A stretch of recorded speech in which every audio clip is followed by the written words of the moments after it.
Jack Chapman with Auto Repair Shop Success. Today, we're going to kick off the objection series.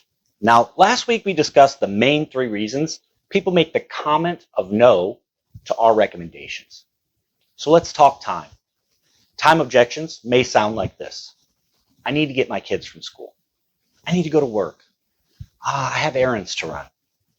Now, it's important to understand that this is not a no. These are comments or concerns that are being raised by the customer.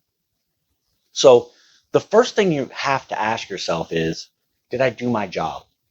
Because most of us have processes that demonstrate speed of service, which doesn't really just mean a 5-minute oil change. It means that we're actively respecting our customers' time. So because of this, we have to ask ourselves why. And the truth is, there must have been something that we did or didn't do that sent that message to the customer. And if that's true, the first thing you need to do is have discussions about your processes. What are you doing to actively change the customer's perception? But let's say we're past that. What are your benefits that would allow us to resolve the customer's concerns or meet their needs? Do we have a shuttle? Loaner cars? Have we demonstrated that we are prompt and professional? Join us next week when we talk about money. And if you enjoy this information, please use it in your training or share it with your friends. Follow us on social media.